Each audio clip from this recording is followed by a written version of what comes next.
Hot on the heels of all new models like the 2021 Kia K5 and popular choices like the refreshed 2021 Toyota Camry, Honda likewise has breathed some new life into its very venerable Accord sedan. However, can these changes make or break the popular formula? Well, today we're going to find out.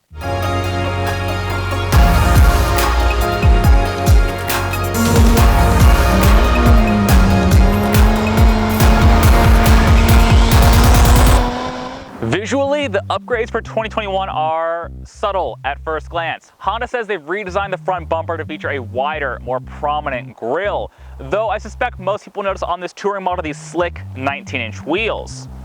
Otherwise, things are looking pretty similar here, though that's no complaint by me. It may not have the visual impact of the new Kia K5, but no one can say that the Accord right now certainly isn't a handsome-looking beast. The Accord has a bit of a reputation to keep up. You see, it's kind of an open secret in the automotive industry that the Accord has long been the choice for a nice driving family sedan. It's not necessarily the sportiest thing out there, nor is it intended to be that way, but it's just pleasant to drive. That's always the reputation this car has had, even way back in the day. And I recall reviewing a car just like this in 2019, a Honda Accord Hybrid back then. And I was just blown away by how pleasant of a driving experience it was. It just can handle a winding road like this with such fluidity that it blows you away by its poise. Again, it's not sporty, it doesn't have super aggressive racy tires in this thing or a rock hard suspension, but it just flows very nicely. And so if you do have the urge to drive this in a slightly more sporting manner, it's nice to know that you can do that with the Accord. Now I bet some of you are a bit perplexed as to why I'm talking about driving dynamics with a Honda Accord Hybrid. Well, that's because this thing is no slouch. It does 0 to 60 in 7 seconds flat. And that's because under the hood is a 2-liter inline 4-cylinder engine paired to 2 electric motors and a string of hybrid batteries situated under the rear seats here. All of that is good for 212 horsepower and 232 foot-pounds of torque, which is huge in this space. I mean, that's more horsepower than the Camry, way more torque than the Camry Hybrid, you know, more than the Hyundai Sonata Hybrid, the list goes on. And so this thing feels really punchy, which is definitely nice. Now this touring model in particular has a little trick up its sleeve. If you do opt for this top of the line model, you get adaptive dampers. These fancy shock absorbers can adjust depending on the drive mode you're in down here. If you're in eco or normal, it backs off, it's very relaxed. However, if you push that into sport mode right there, the calibration for electric power steering firms up, the throttle response is sharper, and the car gets more pointy and more excitable. It's not stiff, it's not harsh, don't worry about that, but it is lively in a way that you, again, wouldn't expect a Honda Accord Hybrid to be at first glance. I spent a lot of time talking about the driving dynamics of the Accord Hybrid, and it's because it's worth mentioning. It's really impressive. Now, granted, for 2021, you finally can get the XSC Sport package on a Camry Hybrid, but in my opinion, it still isn't quite as pleasant of a driving experience when push comes to shove on a winding road like this compared to the Accord. Here's the thing though, when you do back off and you aren't driving like a sociopath like I have been for the past hour or so, the Accord's duality really shines brightly. Let's talk about value, because in my opinion, the Accord Hybrid, especially this loaded touring model, does represent fantastic value for the money. Now, whether you're looking at a Hyundai Sonata Hybrid, a Camry Hybrid, or this Honda Accord Hybrid, they all start at right around 27 grand. This loaded touring model is $36,000. And to me, I think that's fantastic value for what you're getting. Keep in mind, this is a larger family sedan. Those back seats are huge. The trunk is huge. And you get a lot of goodies, don't you? I mean, first off, take a look at this interior. I think it is gorgeous. I love the blend of materials, the way it feels, the fact it is very, very quiet and very, very supple and comfortable. You have these nice leather seats. The front ones are both heated and ventilated. Those rear seats, also heated. You also get wireless charging down here for your phone, as well as wireless Apple CarPlay and wireless Android Auto, which works pretty well. Now, it is my personal opinion that the interior in a top-of-the-line Accord is better than the interior in a top-of-the-line Camry. It looks better, it feels slightly better. You know, I think it's worth the slight price premium you pay versus a top-of-the-line Camry hybrid. Once you option up the Camry to have a comparable amount of equipment to this vehicle, there's about a $500 to $800 price premium, depending on exactly how you option it up, because this is more like packages and you can add some stuff a la carte to the Camry. The math's kind of fuzzy. Still, I think it's totally money well spent. You know, the Camry is slightly more fuel efficient by about 2 mpg in the real world with my testing, but the Accord's just so much nicer to drive, and you spend a lot of time in traffic, spend a lot of time in your car. I think it's worth it to me. And I say that because the things you interact with in this vehicle, like the way the seats feel, the way the steering wheel feels, and things like the infotainment are just so nice and so pleasant in this vehicle.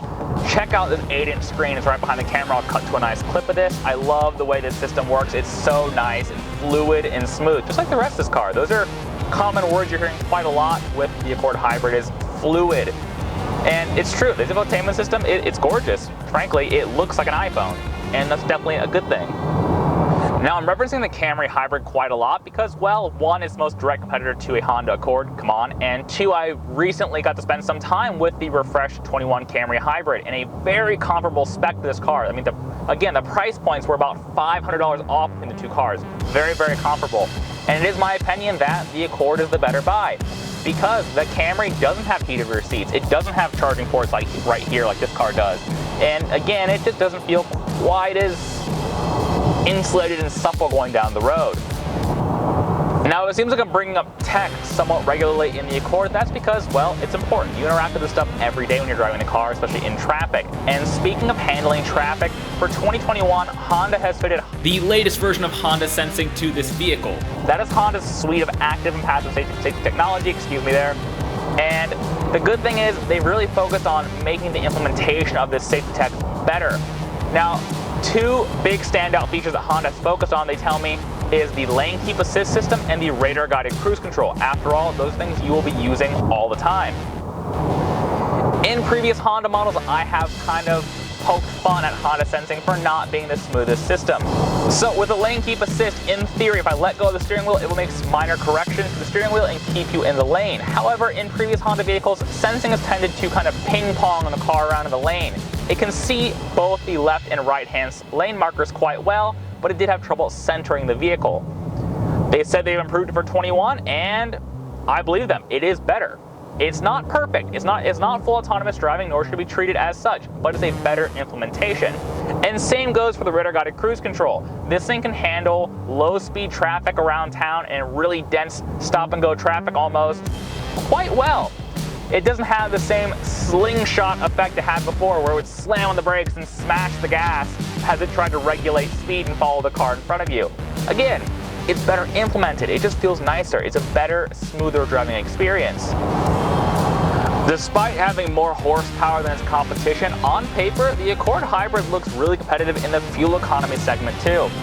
This hybrid model is rated at 48 mpg city, 48 mpg freeway, and 48 mpg combined, which sounds great.